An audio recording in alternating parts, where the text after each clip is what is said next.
Okay, good evening, everybody. Welcome to the National Blood Clot Alliance Pep Talk. Tonight's discussion is going to be on mental health post your blood clot experience, and we are super excited to share our guests with you this evening. I'm Leslie Lake.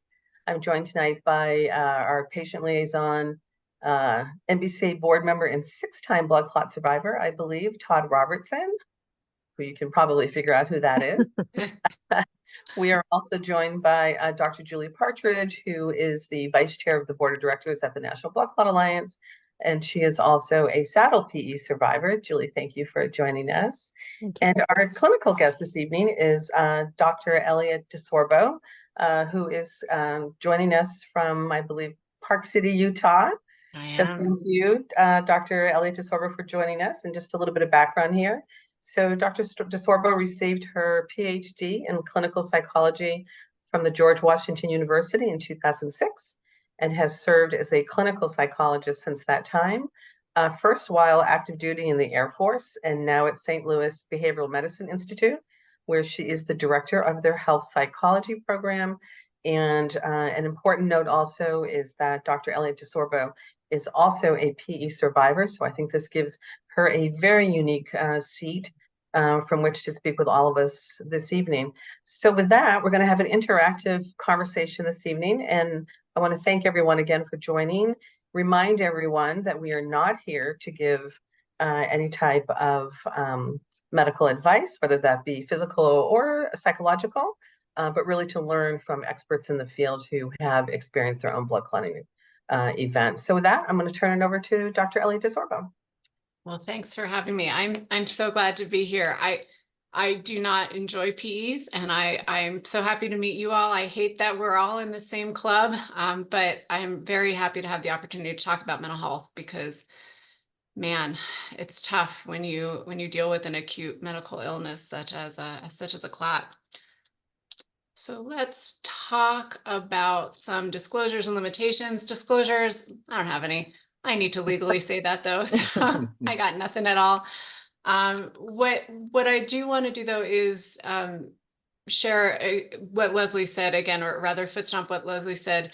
The intent of this isn't to tell you all what to do when it comes to any kind of health, be it physical or mental health. What we're going to do is talk about our experiences, and I'm going to share with you all some mental health information based on my many years of training and doing this for quite a long time. But again, the intent isn't to tell you what to do. So if I say something that is very different from what your mental health provider says, please note that it's not me saying that I'm right and anyone is wrong. It's just me saying, hey, this is some information, again, based on doing it for a long time and having the privilege to work with folks who have dealt with medical illness for a lot of years.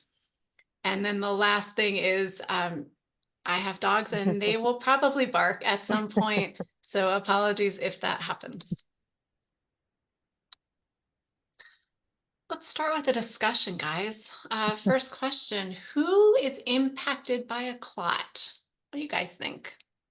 So I'm going to jump in, not just the patient, but the entire group of people around the patient and my dogs.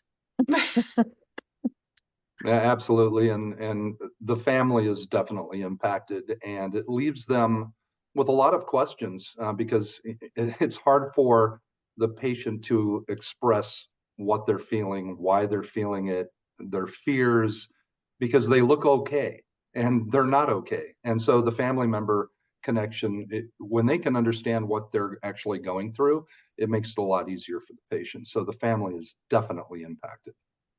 And I think that certainly like friends and coworkers, maybe people that aren't there on a daily basis necessarily in the same way that family would be, or the patient obviously is a similar kind of a thing, right? Like you're around people, but they may not understand or fully appreciate what the experience was like, and may not fully understand what that both physically and psychologically can be like. Yeah. So when we're talking about mental health care related to clots, we're talking about mental health care for the person that's dealing with the clot or dealt with the clot, but we're also talking about mental health care for the people who love and care for the person that is dealing with the clot too, be it our partners, our children, our family, our coworkers, whoever it might be.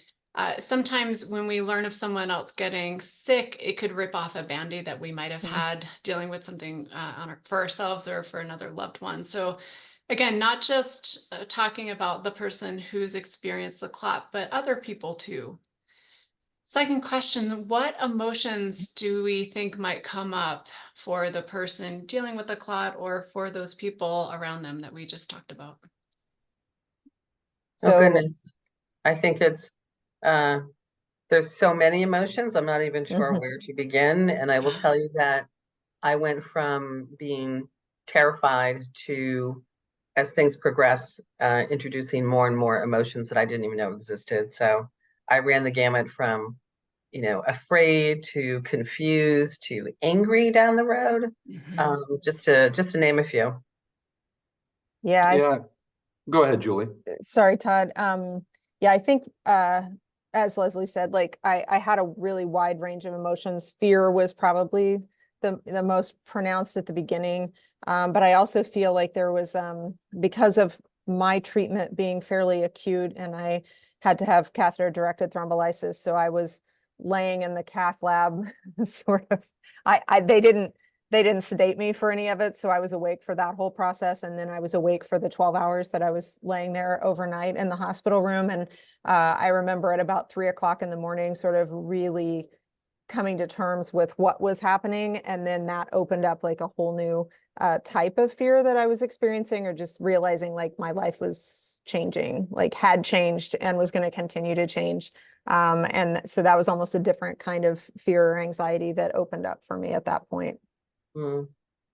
Yeah, and I think for me, I kind of had a special case. It was weird, let's put it that way. So I had been dealing with a couple of blood clots, and then my wife was diagnosed with brain cancer, and it was terminal. So I went from blood clots to dealing with how short life really is, because watching her die at 43, and then getting more blood clots, and then the pulmonary embolism. So it was kind of a teeter-totter. It was up and down, but the anxiety, the doom and gloom, the oh my God, life is so short. Am I going to make it? Am I going to wake up tomorrow? But then, and I know we'll talk a little bit about counseling, but that other end of the spectrum was after I received some counseling and used my toolbox of things that I learned to control some of that anxiety, I also developed a little bit of gratitude. And so I got to taste both ends of it, and I've got to be in both places. But that first spot, that anxiety and doom and gloom, that's a scary place, and that's where everybody's starting off. Deb, and I'm going to call you Deb now. Uh, One of the things that morphed into for me was obsession, where I wanted to learn everything about this. I was obsessed 24/7. After kind of the initial shock wore off, I just had to know everything. It was almost unhealthy at Yep. some point. I hear that. Yeah. I was terrified for sure in the beginning, and then I was frustrated because I'm unprovoked, and that does not sit well in my brain. Like, what do you mean you don't know why this happened? If you don't know why this happened, then how could I prevent it from happening again? And it took a lot of my mental energy. The only way that I didn't completely lose my mind was because I've been helping folks with acute and chronic medical illness for so many years. It's hard. The emotions are hard. You're dealing with something going on physically, but then also your brain is like, what is going on?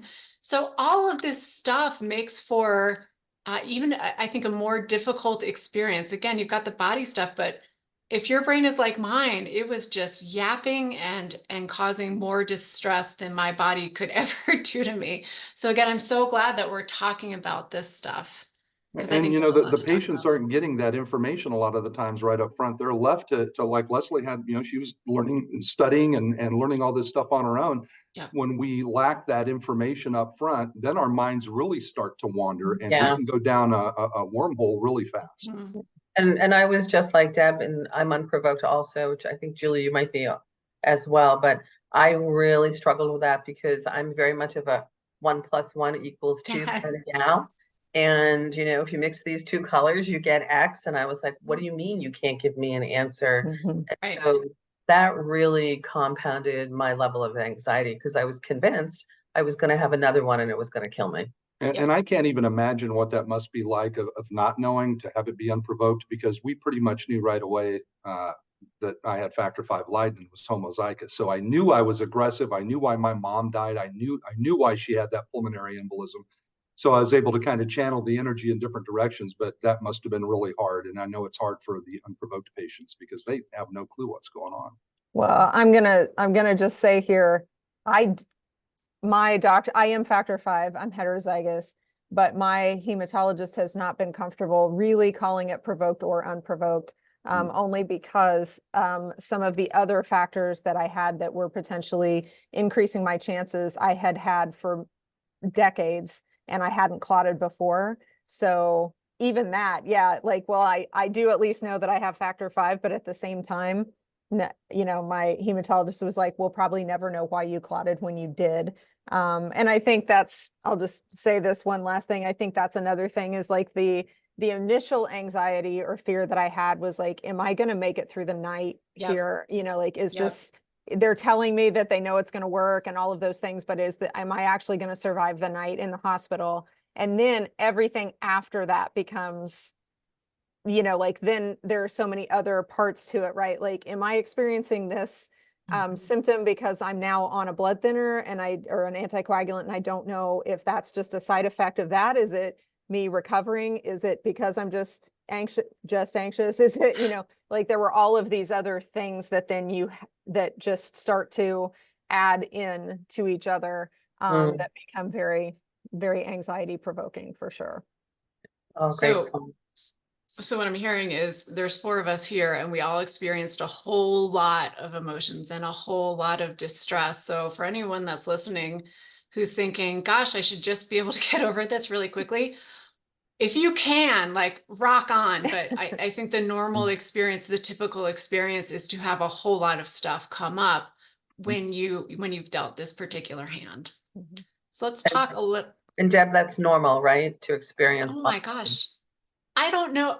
I don't know if anyone who wouldn't be impacted by this stuff. We're going to talk a little bit about the various ways that people respond, but yeah, if something's happening to your body and you don't, yes, of course we're going to react. Like, it makes me so insane when people point and say, "Oh, that person's not handling it well." What is well? Like, of course we're struggling. You're human. We're all going to struggle with this stuff. Even people who've been in the psych field for 20 years are going to struggle with this stuff. That is normal. So let's talk a little bit about mental health challenges that we often see following a medical emergency. Now, let me kind of turn back the corner on what the mental health care system is like. If you are seeing a provider and you are billing insurance, that provider has to give you a diagnosis. It's just how it is, because insurance wants to know what you're treating, and I respect that. So let's talk about some of the diagnoses, completely accurate diagnoses that we might see after dealing with an acute medical challenge, really a clot in this case I want to focus on. And we've already talked about this, right? Anxiety. Oh my gosh. Anxiety for what is, anxiety for not understanding, anxiety for the future. There are so many things that we can find ourselves being anxious about. So of course, anxiety, there's a bunch of different flavors in the DSM. The DSM is the book of diagnoses. There's a bunch of different flavors of anxiety, but that's super common. Depression. Oh my gosh, this is throwing me for a loop. I'm feeling really sad. Depression, super common too. Let's talk about some ones that we might not have heard of, one of which is an adjustment disorder. You can have adjustment disorders with anxiety, with depression, with mood difficulty. You can have it mixed. You can have all kinds of flavors of an adjustment disorder. And what that is we are reacting to something that happens, and the distress starts within 3 months of the stressor onset, and it ends within 6 months after, quote, stressor or its consequences have been terminated. So again, something happens, it causes us distress, but that distress kind of peters away after about the 6-month mark. So we might see that in our file too. Someone might call that out. Deb, question for you. Please. Would that include mood swings? So somebody who's depressed, but then 6 hours later, they might be incredibly happy that they're actually alive. Like, does it include the range of emotions, or is this really defined clinically the way you have it here? Yeah, let me read it to you.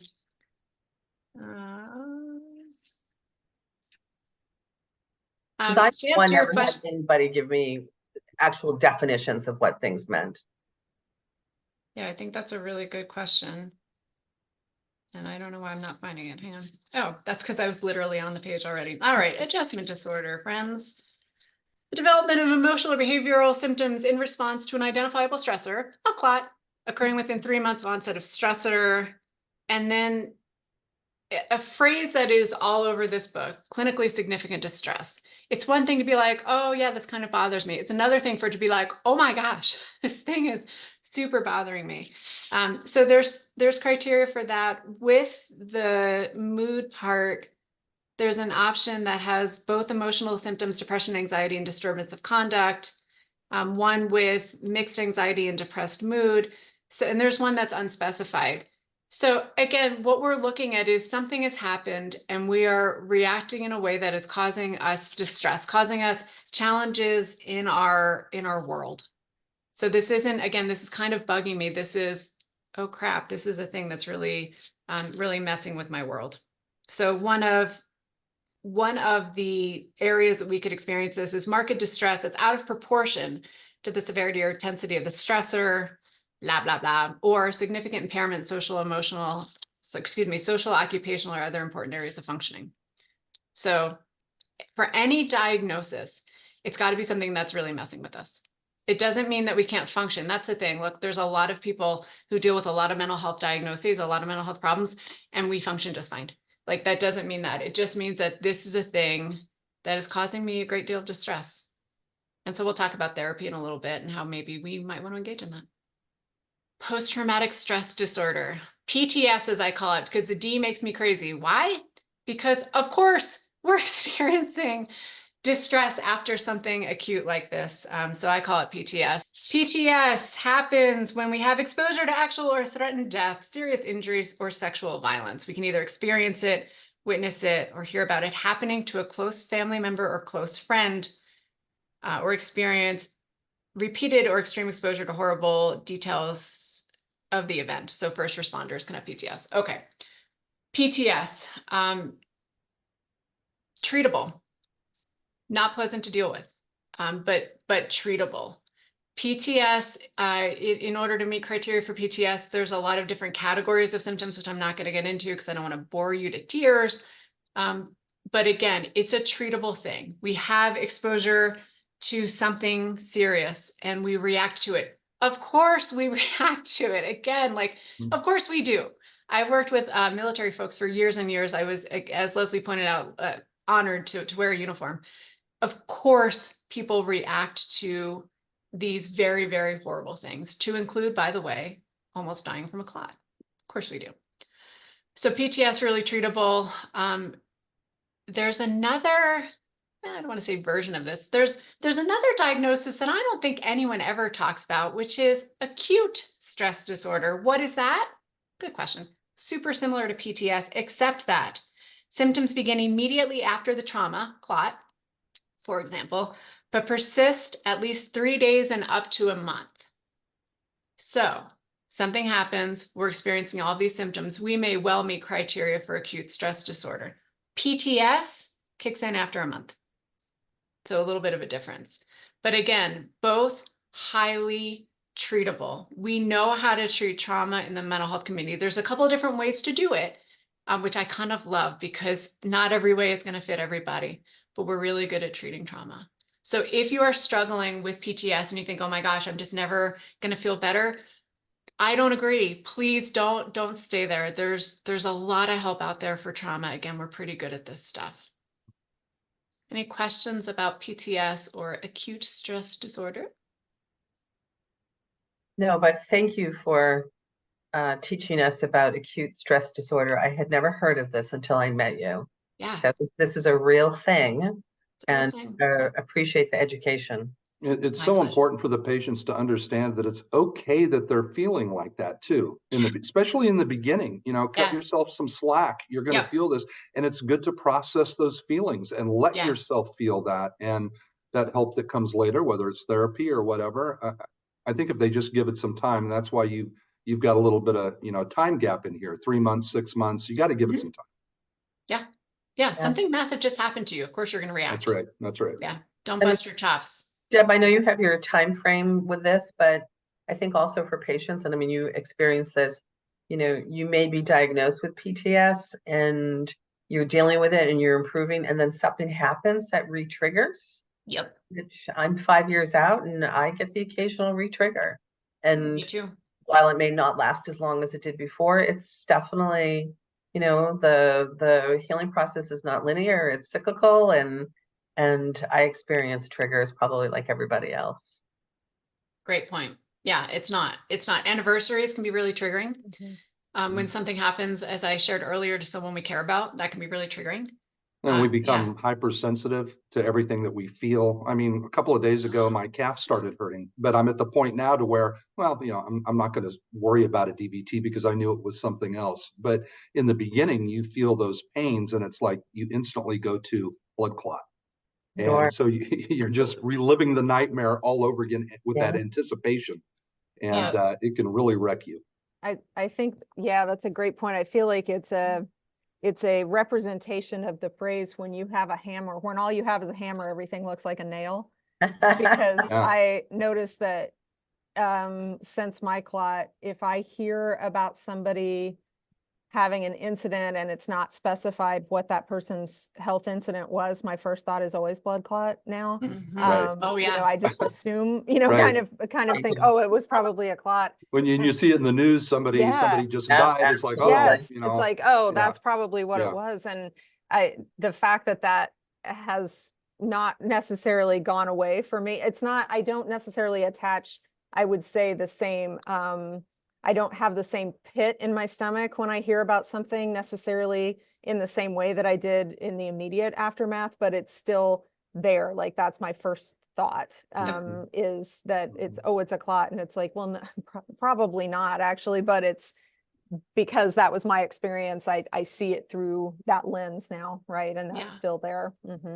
I think a lot of stuff is on a dimmer. I think grief is on a dimmer. We'll get to grief in a second, but I think triggers can be on a dimmer. To everyone's point, when we first experienced this, oh my gosh, every pain I felt, I was like, oh crap, it's happening again. And then the more time I get away from it, I'm at 21 months because I am indeed counting, the more it dims down, but then something happens and it dims right back up. And I'm like, oh crap. So space and grace as we get through this in whatever time frame we're going to get through it. Like there is no right way to deal with this. There is no wrong way to deal with this. It's just is what it is. So if we're struggling again, I just hate it when people struggle in isolation. Please don't bust your chops for any of this. This is a normal reaction to an absolutely crappy situation. Yep. So if you're dimming up, that's just where you are. Don't bust your chops. Not going to help you. No need. Agree. Another thing that, I don't know if you guys have heard this, but every once in a while, I'll hear someone say to someone else, nah, they're just a hypochondriac. It's illness anxiety. So I wanted to talk about illness anxiety. Illness anxiety is a preoccupation with having or acquiring a serious illness that is clearly excessive or disproportionate. Okay. After my clots, I was kind of preoccupied. I'll own that. Again, every pain, like, oh, is that another clot? Every pain in my leg, I wondered if that was a DVT. And then it dimmed down. Here's the thing, for illness anxiety, 6 months, my friend. We need to have these symptoms for 6 months. So in the beginning, of course, you're going to wonder, in my experience at least, of course, you're going to wonder if this is happening again. That's not illness anxiety. I'm reacting to this acute thing that freaked me out, as it should have. And I'm just experiencing it. That's not illness anxiety. Right. Any thoughts on that one? Makes perfect sense. I mean, I'm seeing this all the time in the groups, just with patients, and it's spot on. So those are some diagnoses. That's some stuff out of this book beside me. Let's talk about some other common things that we might experience. One of which is sleep challenges. How many of us had trouble sleeping after we had our event or events? Absolutely. Here's the thing with sleep, right? There is insomnia. Insomnia is a thing. And some folks have insomnia that is truly a pure insomnia. A lot of times, though, insomnia is secondary to something else, like anxiety, for example. If we have an acute medical event or a chronic thing and we're worried, well, a symptom of anxiety is trouble sleeping. A symptom of depression is sleeping too much or too little. Sleep is impacted by our mental health. So if you're experiencing sleep difficulties after a clot, yep, I'm with you. I think a lot of us are in that same boat. Well, I know the three of us or the four of us experienced that. I will make comment about the patient group that Todd administers, how many people come in the middle of the night Mm. to ask questions or comment.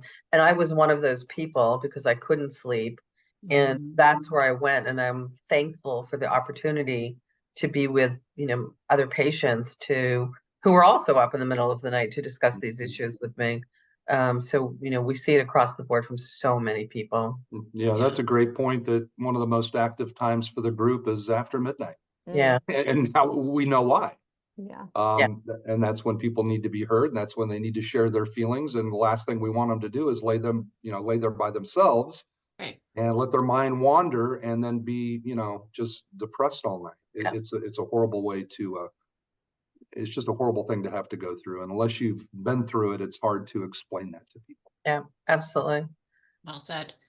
Um, if you will bear with me, I want to take a moment to thank you all for providing that space, because I think I found you all while I was in the hospital, alone, terrified, on my phone, hooked up to so many different things, and I found you all, and it helped immensely. It helped seeing that I wasn't alone, even though no one in my world had ever had any of these things. It wasn't a term I was super familiar with. But I'm incredibly grateful for the organization and for all, Todd, that you and Julie and Leslie that you do. So thanks. And I'm sure I speak for everyone listening. Thank you, guys.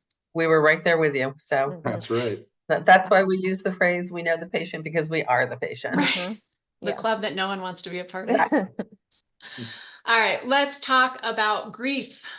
Maybe not a word we would think about when thinking about mental health secondary to clots, but it's one that I think about a lot. I think that when we have a sudden onset or a diagnosis of any kind of medical thing, there can well be a grieving process. I thought I was this healthy. And it doesn't even have to be I thought I was completely healthy, because not all of us are completely healthy. Maybe I knew that I had cancer and I'm dealing with my cancer, but now all of a sudden I have a clot? What are you talking about? So there is perhaps for some a grieving process over the loss of the health status that we thought we had. On top of everything else, it's, oh my gosh, what's next? What is this? Why is this happening? This is a total surprise. And now I'm sad because I have to fight this, as well as maybe the other things that I already knew about. So I wanted to call that one out. Sadness, we talked about, we might feel super sad after having this experience. And then anger. Anger is legit emotion that I think is experienced by a lot of people. And maybe we don't talk about that because we feel like maybe we shouldn't be angry. Well, but I survived. Well, yeah. But I'm frustrated. I don't understand. I thought, I was taking good care of my health, for example, whatever health status that might be. And what? I have to deal with this now? So there might be some anger. Again, normal. All of this stuff is normal. I'm going to add, oh, sorry, Todd. No, I was just going to say real quick, I've seen patients grieving the things that they used to be able to do. So, I've got an emotional thing going on right now. People ask me all the time, do you have survivor's guilt? I don't have survivor's guilt, but I have recovery guilt because my body did so well, or whatever happened to make it so I didn't have a lot of damage left behind. So I was able to continue to do the things I love. Yeah. I see people not being able to do the things that they did before. And they worry about that a lot, especially in the very beginning. I'm never going to be able to do that stuff again. You probably will be able to do that stuff again, but it's going to take time. So I've seen people grieve about a lot of different areas, not just the loss of that health, but of things that they used to be able to do or places they used to be able to go. And that's a big thing. Yeah, I was going to say, I am in my day job, some of the research that I've done is on self-conscious emotions. So I probably, again, have a little bit of a frame that sort of thinks of shame, but I actually do remember feeling a little bit of that when people would ask, what happened, or it came up. I felt like somehow I had failed somehow, like that this shouldn't have happened to me. Like I shouldn't have had this type of an issue happen, which was like, looking back, I'm like, why would I have thought that? But I also understood it. It felt like I should be healthier than, sometimes people are like, oh, but you were young to have had that happen. And I felt somehow like it was a failing on my part. So but it felt shame, not guilt, like, or Yeah. obviously they're related, but like that there was something, it was a failing on my part somehow that I had allowed this to happen. And I did move past that, but there was a time when I felt like that was an emotion that I had that was pretty strong. Like this, I shouldn't have let this happen to myself, or this was somehow my fault. And I know that that's not really the case, but at the time it felt really strong. Yeah. That's a really good point. Mhm. Yeah, well, I raised my hand, and I will admit that once I started to progress within a certain amount of time, I was angry, because I was like, I'm a good person, I work hard. Why did this happen to me? And then I would look around at other people and go, they don't take care of themselves, they don't do this, they don't do that, and why me versus them? And there was definitely anger towards other people. I used to keep a notebook and track, like, how many steps am I getting? I'm a person that works from home, and I do therapy remotely. I don't move a whole lot. So I would mindfully track my steps and, just little health things. And then I got hit with clots and I ripped up the notebook because I was like, well, I Yeah. guess this didn't matter at all. And it's interesting, again, talking about that dimmer. A couple weeks ago, I grabbed a notebook again. Mhm. It wasn't even a conscious thought, but it was, all right, let's go back to trying to be mindful of your health. You survived this one. I have no idea why I survived it, but I did. So, okay. And I think that's part of the healing process is some of that anger that I did feel too. And frustration, Julie, I hear what you're saying. And now, you get further away from it. I get further away from it. It's like, all right, okay, let's start looking at this again. Let's make sure. It still comes in waves, right? Right. Patients are still, they're going to have this in waves, and the waves may be spaced out a little bit more as time goes on, but they're also going to be able to handle those waves a little bit differently as time goes on. And it's okay to go back and maybe feel for a second what you used to feel. It reminds you of what you've been through. It may help you when you're talking to somebody else and helping them, so can use some of the negativities for some positivity, but that's not easy in the beginning at all. It's not. I mean, one of the things that I used that helped me somewhat was I kept saying, stop being so focused on the right now and think about where your life is going to be in a year. And Nice. so being able to think about that down the road really did help me.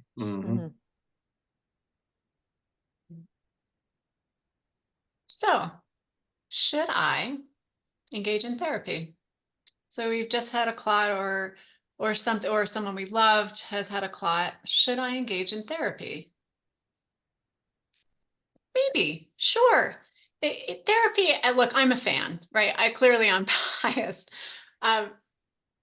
Therapy can be very helpful. Therapy is about, or provides us a space to process all that has happened, right? So that talk stuff with someone who is not inside your circle.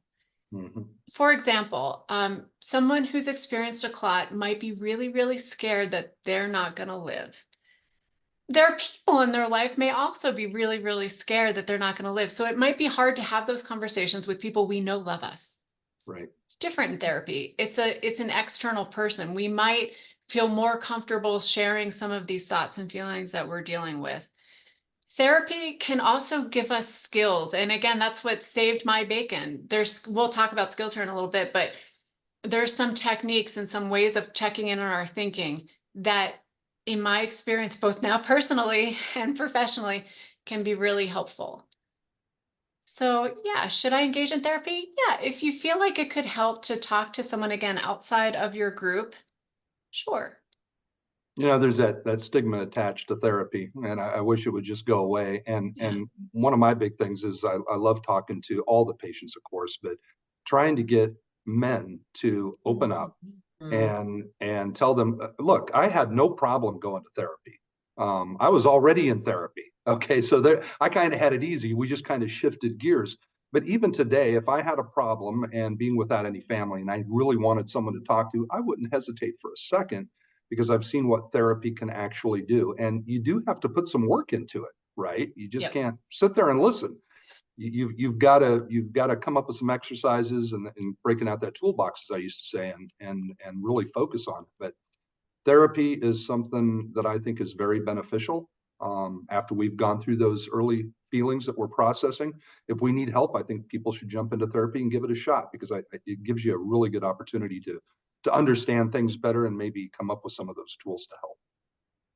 Yeah, well said. I was personally and professionally, I was always the anti-therapy person because I was like, I don't need a therapy session. I don't need a therapist. And then when, I got my blood clot, I clearly needed some assistance, but it was really hard for me to find the person, and I didn't know how to go about it. I didn't know what resources were available. And so this is hard to find the right person, and it's like just like your regular clinical team, whether it's your hematologist or your PCP, you have to click with that person. Yep. And my first person was very well intentioned, but I didn't click with that person. And I had to go back out and find another person. And then I was thankful that I did find a good person that I clicked with, but that was hard work too. Yeah. Yeah, that's a good point. The first one may not be the right one. But it was so worth it. It was worth it. Yeah. Yeah. Another thing that comes up is, should I take mental health meds? Maybe. If you feel like you are struggling with something and you and your medical provider think it can help, absolutely. There's a lot of folks whose lives have been changed from these medications. And so there's a couple of things that come to mind when I think about mental health meds. One, if you're curious about it, if you think that it might help, but you're not sure, you can always have a consult with a medication provider. And we're going to go through the different types of medication providers here in a second. But that consult is always available to you. No one's ever going to force you to take a medication. So if you're on the fence, well, maybe ask your questions, write down your questions about meds, and then get those questions answered. Because I'd hate to see someone not go down a road that maybe they want to, but they feel like, well, if I go, I'm just going to have to start something. No, absolutely not. Have the conversation, make an informed decision. That's always an option. What do you think about the combination of meds and therapy? Well, that's my third point, my friend. But Oh, great. Because you and I are on the exact same page. Second point real quick is you don't necessarily have to take mental health medications for life. I am on Xarelto for life. I have my little medical alert bracelet that I wear everywhere. I am a lifer on that. Mental health meds, it's not how it is. You may take them for the rest of your life. You may switch meds. There's a whole thing, but you might not necessarily be on any mental health meds for the rest of your life. That's not quite how it works. So I just wanted to throw that out there. But then Todd, yes, mental health meds are great. Mental health meds do not treat PTS. For example, they help with some of the ways that our body responds to PTS, like lack of sleep, for example. And there's different classes of mental health meds. It's out of my scope, so I won't even go there. But the treatment for post-traumatic stress disorder is therapy. A lot of this stuff is more about processing. So if we are feeling on the edge, mental health meds can help take us off the edge, or we might lack serotonin. There's a million reasons to take mental health meds. Mental health meds are great. And if you're dealing with some kind of thing like PTS or even depression or anxiety, I would do some therapy too to gain the skills, because if you have them both on board, it's going to help you more than just having one thing on board. I have a question for you. Yeah. So let's say a patient decides to engage in therapy and take mental health meds.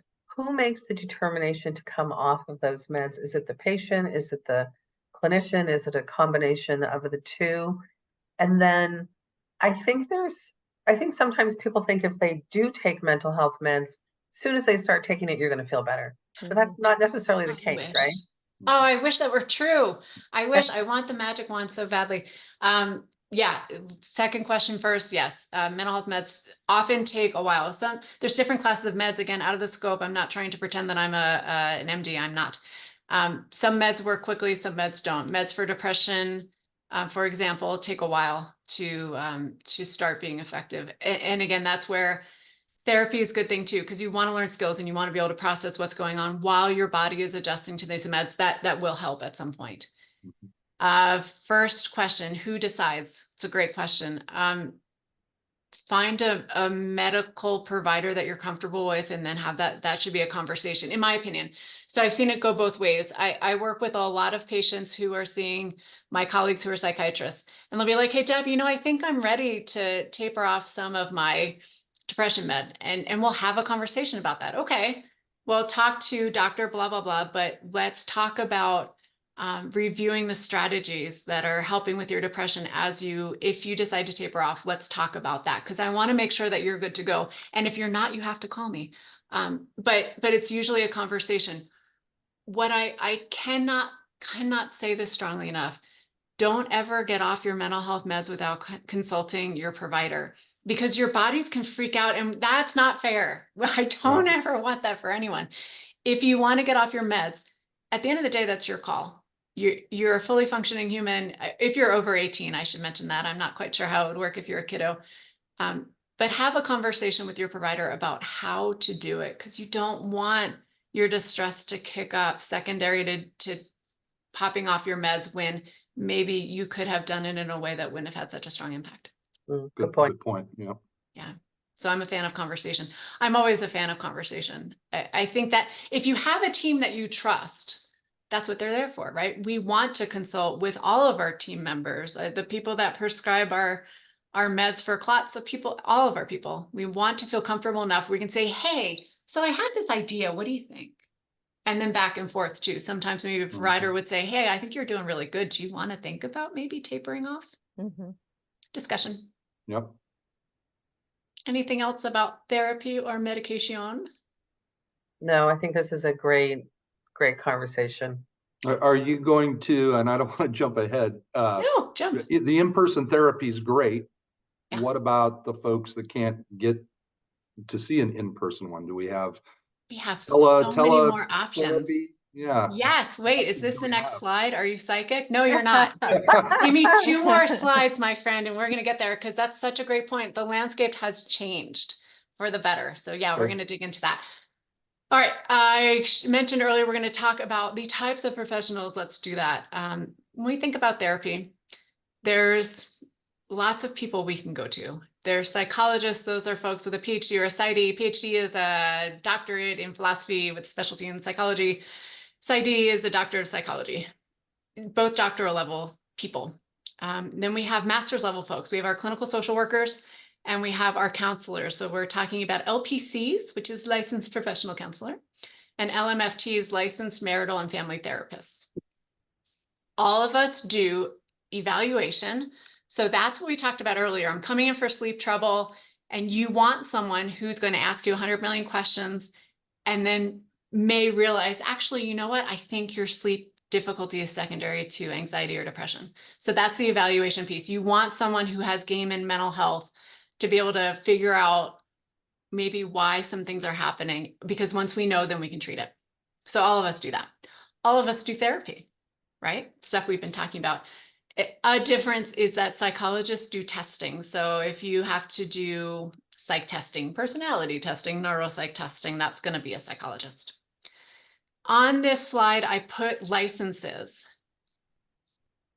I like knowing who I'm about to see. I'm probably pretty uptight, but you can look up someone's license. If they are licensed, you can look it up on their state board.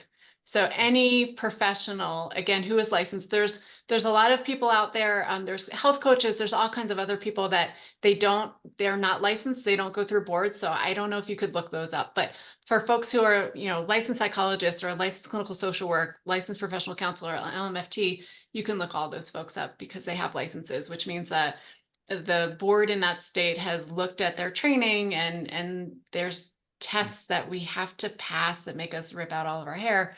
And the state has said, you're good to go. You can practice in the state. Any questions about the different types of therapists? No, but this was really helpful for me to understand the difference Mhm. and the importance of the license as well. I'm a fan of license. Not everyone is, but yeah, I don't know. I've been in the system a long time, and I know what it took to get my various licenses. All right, let's talk about medication. There are a lot of different providers we can go to for medication. First one that we've all heard of, I'm sure, is psychiatrists. These are medical doctors, or DOs, doctors of osteopathy. There's also psychiatric nurse practitioners, or psych NPs as we call them. And these are folks with a master's degree or a PhD in nursing with a specialization in psychiatry. You may also see, and a lot of people do see, their primary care providers for mental health meds. So we're talking MDs, nurse practitioners, the NPs, physician's assistants. So these are the folks we go in, you know, for our annual visit, for example, or even our clot doc. Medical providers can prescribe, and a lot do. Does anyone want to take a guess of what percentage of mental health meds are prescribed by primary care folks? If you had to take a guess. A lot. More than half. More than I'm half. going to Todd? say less only based on my experience. 25%. 50 to 75%. Yikes. Yeah. Wow. Yeah. See, my No, doctor Todd. didn't, my doctor, and I love my doctor to death. I've had him for over a decade. I trust him with everything. And he goes, no, I'm going to send you to a psychiatrist. Let him talk to you about the meds. And I think that was a good call on his part. He was probably just doing the right thing. Yeah. But I had to be on Lexapro for, you know, it was a short time in the beginning, like we were talking, but I had to go to the psychiatrist to get the prescription. Yeah. Do you mind me asking about how many years ago was that? Because I'm wondering if the field has shifted some. That was 2017, Okay. Yeah, not too long ago. not too long ago. Yeah, we have a lack of psychiatrists in this country. We have ever since I joined the field. I remember talking about that in the military. So I wonder if maybe that's part of the reason why so many primary care providers prescribe. To be clear, most won't do things that require a specialist. So a lot of primary care providers I work with will prescribe antidepressants, anti-anxiety meds. If you're struggling with psychosis, for example, no, you want to see a specialist. You want to see a psychiatrist. Just like we don't want to go see our PCPs for everything going on with us physically, right? If we're dealing with cancer, we're going to go see an oncologist. If you're dealing with something that is more challenging, or maybe we need the meds, we need to get into a class of medication that's more specific, you're going to want to see a psychiatrist. But there's a whole lot of PCPs that prescribe. Interesting. Any questions or thoughts about this? Okay. Selecting a therapist. Leslie shared that this is hard. I agree. It's hard to find a therapist. Here are some ideas. If you want to use your insurance, a good first step might be seeing who is impaneled on your insurance. So all therapists who take insurance get to go through a process where we get impaneled onto different policies. So again, that might be a good first step. What is the pool of therapists available to me if I want to pay for this through insurance? Another great way to do it is a referral. If you have a friend who loves their therapist, well, wow, that might be a good person to consider talking to. Your medical team is also a great referral source. I know that we work real closely at the Institute with several medical teams. They know us, they appreciate us, we appreciate them. It's a great relationship. So if your medical team has a therapist that they trust, that's pretty cool too. Remember, we had talked about that when I said that my counselor was like 3 office doors down from my primary. So, and then they could communicate with each other too. I don't know how much you're supposed to, you know, but when it came to my situation, they were able to talk and communicate, and that was a big payoff too. Yeah. Yeah. If you sign a release on both ends, your providers can always talk to each other. If you're seeing providers within the same organization, you don't have to sign a release because we share records anyway. But yeah, I love that, Todd. I love that happened for you. Being able to have your team chat with each other is great. Yeah, that did not happen for me. It Yeah. was, different therapists, my doctors were separate, and there was never ever even any discussion about speaking to each other, Mm, which in hindsight now made perfect sense. right. Yeah. I threw in a couple letters at the end of that line, which is BHC, Behavioral Health Consultant. These are people like me, it's usually a psychologist or social worker, who are embedded in your primary care clinic, for example. And it's such a beautiful situation. It often occurs in federal spaces. So we had them in the military. If anyone gets their care at an FQHC, a federally qualified health center, we often see them there. And this again is a beautiful situation where you're in to see your PCP for something. I'll say sleep because we've been talking about sleep. Hey doc, I can't sleep. You got to give me something for sleep. The PCP might say, hey, why don't you go talk to Deb? She's right here. She's just another provider in the clinic. Go talk to her and see if maybe she can give you some behavioral strategies for sleep. So it's all in the same clinic. The joy of the BHC among really many is often you don't even have to have an appointment. It would be, hey, she's in the clinic. Go see when she's free, and we can get you in pretty quickly. Next thing, do I prefer, Todd, to your point, in person or telehealth? It used to be the only game in town was in person. Yeah, with some telehealth. Then this thing called COVID hit. And then a whole lot more providers started doing telehealth. And that's a game changer. What does this mean? It means that now not only do you not have to worry about who's in your town or who's drivable, you don't even have to necessarily worry about who's in your own state, because this thing called PSYPACT came on board. Before COVID, they were working in it. It's an interjurisdictional compact. And right now it's psychologists. So PSYPACT is for psychologists, social work, and LPCs have their own compact that's coming on board. It's not quite there yet, but we'll let you know when it is. But there is a thing called PSYPACT where if a psychologist has this credential, this PSYPACT credential, they can see folks in different states. I'm going to show you a map of that in a moment. This opens up the door in a giant way. One, in terms of travel, but two, in terms of, well, but I want to see someone who doesn't live anywhere near me. Or I really want to see someone, they only have time during the day, but now instead of taking the time to leave my work, drive there, see someone, drive back, which will take me hours, I can go do therapy in my car. I can do telehealth from my car. I see a lot of people from their car. It's like the perfect office. Yeah. So we now have the ability to see maybe the person we truly want to see, even if they're out of state. You got to deal with the time zone stuff, which always messes with my head, but it's doable. So a thought as you're selecting a therapist, do I prefer in person? Cool. Find someone locally. But telehealth now is a real thing. And then maybe the biggest point, do they have game in the thing that I need help with? So therapists, we tend to have specialties, right? Even broadly trained people like me in the military, we tend to have the things that we do really well. I, for example, don't treat eating disorders. It's not what I do. I've never learned. It's not my thing. If someone came to me and said, hey, Deb, I'm dealing with an eating disorder, will you see me? My answer is going to be, I'm so sorry you don't want me. Let me hook you up with a colleague that has game in that, because I'm not good for you. So if you're interested in seeing a particular therapist, ask them. Call them. If they don't take your call, then I wouldn't see them. Ask them, hey, I've got this thing, I'm dealing with a clot. Do you have experience and expertise working with people who are dealing with medical illness? Any thoughts about that? So I think the telehealth is fabulous, Yeah. as an option for people. I think that's great. Yeah. One of the things that we actually haven't talked about, and I don't even know it exists anymore, is what about group therapy where people get together and discuss things?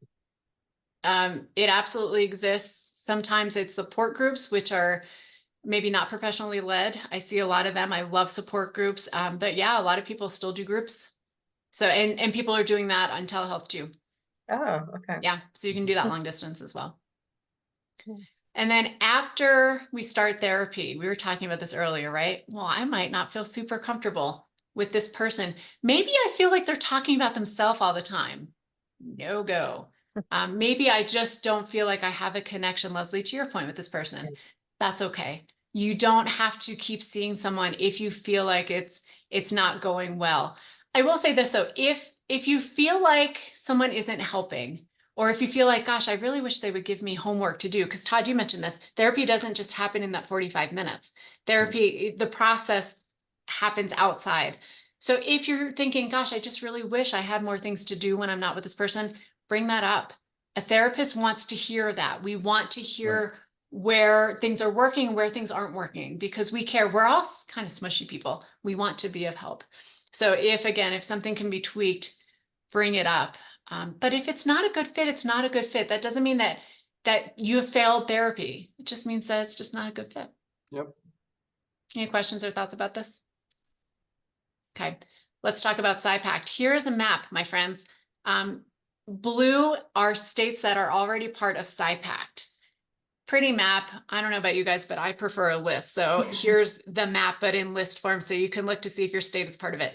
The states in the 3 columns are already part of SIPACT. That means that if I live in Delaware and I really want to see a psychologist, sorry, not therapist, because it's only psychologist right now. If I live in Delaware and want to see a psychologist in Oklahoma, I totally can. If they have SIPACT, not all psychologists do. It's an extra thing you have to get. So these are the states that are active. Vermont, the legislation has passed. It's not yet effective. So Vermont's supposed to kick in sometime in July of next year. And then there's a couple of states, Massachusetts and New York, that have active pending legislation. So we'll see. So again, only for psychologists, LPC and social work, they have a compact. It's coming up. It's not quite there yet, but we're working on it. So no longer do you have to see someone even in your state. You can see the person you want to see if you are interested in engaging in telehealth. That's great. Yeah, it's really great information. Anything with this? No, but thank you for sharing this. Yeah. And you can go to their website, Google SIPACT. They have a beautiful website and they're lovely people that run it. I had the pleasure of meeting them. All right, types of therapy. So I decided I want to go to therapy. What is therapy? Great question. There's different modalities of therapy. Cognitive behavioral therapy gets the gold star because it is incredibly well researched and it is incredibly well respected. So cognitive behavioral therapy focuses on our thoughts or behaviors. So they're typically connected. Here is a cheesy example for you. Let's say, Todd, let's say you go to the supermarket tonight. What supermarket would you go to? Price Chopper. Okay. You go to Price Chopper, and let's say you are in a great mood. You're feeling good. And you're in the produce section and someone that you engage with regularly walks right past you. Doesn't even say hello, doesn't say anything. When you're in a really good mood, what do you think is going on with that person? Very distracted. Yeah. There's something, there's something going on. There's something going on with them. Yeah. Makes me care about them a little. I may have to track them down and go, hey, what's up? Right. What if you're in a crappy mood? You had a bad day. You're not feeling good at all. Person walks right past you, doesn't say anything. I probably wouldn't I wouldn't put any energy into it. I would be feeling probably the same way. Yeah. They're down in the dumps. I'm down in the dumps. There's something going on. People get really quiet and they don't even make eye contact. Not me. Yeah. Not me. If I was in a good mood, I'd be like, oh, something must be wrong with them. They're having a bad day. I hope everything's okay. If I was in the crappy mood, I'd be like, what is wrong with that person? Why are they upset with me? What's going on? Like the negative would take over. Yeah. Yeah. Yeah, I would too. Todd, I think you're a nicer person I'd be like, what? Or what did I do? Right? Yeah. So it's the same situation when we feel a certain way, though. I call it the goggles. We have our anxiety or depression goggles on, and we have those goggles on. We're seeing it through a lens of yuck. So it's not the situation, it's how we're perceiving it. CBT helps us take off those goggles and go, okay, wait a second. Is it how I'm interpreting it? Are my cognitions maybe a little tweaked, which is going to impact my behaviors? So that's a really clunky way of describing CBT, but CBT, again, highly researched. It's wonderful stuff. Cognitive focuses on just your thoughts. Behavioral, not surprisingly, focuses on our behaviors. Let me give a shout out to behavioral, though. Mental health can help with the behaviors that come with medical illness. For example, sometimes after a clot, our doc might say, hey, you got to start taking a pill. You got to start taking this medication. Well, that's a behavior. that can be really hard. If we're not used to taking a pill once a day or twice a day or 3 times a day or whatever we have to do, that can be a difficult behavior. Mental health care can help with that. Identifying the barriers that are keeping you from taking that medication the way that you need to in order to cope with this medical thing. Another behavior is, how many times have we heard this? Hey, you got to move your body more. Docs tell us that all the time, right? You need to exercise. Well, it's a bazillion-dollar business, the exercise business, because it's pretty hard to do. Mental health care can help with that too. Figuring out a plan to engage in the ways that your medical professional is saying. So coming up with an exercise plan and then identifying the speed bumps associated with that and checking in. So again, there's a lot of behaviors. We don't think about behavioral stuff, or at least I don't when we think about medical care, or rather mental health care. Mental health care can absolutely help with all of this stuff. We have psychodynamic, that's focusing on our unconscious stuff. That's we kind of think of the traditional Freudian stuff when we think about that. And then the last one is acceptance and commitment therapy. This is a newer kid on the block. I love acceptance and commitment therapy. It is accept your reactions and be present, choose a valued reaction and take action. When I clotted, the days after, I had a thought in my head a lot, which was, I'm going to reclot. Acceptance and commitment therapy would say, there's an aspect of it called thought diffusion. It would say, just because you're having this thought doesn't necessarily mean that it's true. And it doesn't necessarily mean there's anything you have to do about it. Right. It's just a thought, right? So instead of, if I wrote down, I'm going to clot again, and I do this, well, I can't see any of you. I can't engage in life. Acceptance and commitment therapy would say, put it here. Unlike CBT, I'm not going to try to challenge this thought. I'm just going to accept the fact that in this moment, I'm afraid that I'm going to reclot. And I'm going to hang out with my friends and give a talk on mental health while this thought is here. That's the thing that I think helped me the most. I love acceptance and commitment therapy. Again, newer kid on the block. I think it's great. I love CBT too. Ironically, my alarm is going off for my pill, which I'm going to ignore because I'm a terrible patient. Any questions about types of therapy? I know we're running short on time. Any questions about that stuff? I Great think stuff. the acceptance and commitment therapy is something that I'd love for us to have another conversation about all of these different types at some point. Yeah, absolutely. I'm a huge fan of all of this stuff. And that leads us to anything we missed, anything we wanted to share with everyone today that we haven't gotten to. I think you just got to cover a lot of really good points that patients need to hear, because I'm telling you, in the support group, every single day there's an anxiety post. There's a, what do I do now? I'm so scared. And it's so gut-wrenching to hear them sometimes, but we get these stories every day, and people need to hear this. They need to know that there's hope, that there's a process that they can go through to find that help. And I think you've done an excellent job of explaining it. Yes. Yeah. I agree. Well, I had great colleagues to do it with, so I appreciate all of you. There's an email address if anyone has any questions. But yeah, just a final word. Of course you are. Like, again, if you're struggling with stuff, emotions, thoughts, feelings, you're gonna, like, that's okay. Don't bust your chops. If you want to get assistance, get assistance. If we can be of any assistance to you, please let us. But you're certainly not alone in any of this. It's just part of it. Yeah, it is part of it. And I think the important thing is that, we normalize this. This is just part of having a blood clot. It'll be different for every person, but there's no shame in having a conversation about this. I mean, I was not the poster child for therapy, but it really helped me. The behavioral really helped me after the fact. And we just want people to know that this is okay to have these feelings. It's normal. And to Todd's point, I mean, Deb, we see this every single day in the groups, many times a day. So hopefully this, helps people, and we want to thank you for coming tonight. Definitely. Yes, thank you. And leading this conversation. And I think we need to do another one of these with Deb for sure. Agreed. Whenever you want me, my friends. There's nothing more important to me than getting this message out there. Again, as someone who would have lost my mind without this, I don't know how you guys did it. I don't know how people get through this without these mental health tools. I can't imagine what my life would have been without it. So anytime you want me, you get me. Did you say Well, the I'm word? hoping in 2024, NBCA is going to be focused. You know, we did our clue survey a few years back, Mhm. which was fantastic. We have 12 validated outcomes that have come out of that. There's going to be more work in that space, and we would love to have you included in that process. So thank you for coming, and thank you to my NBCA teammates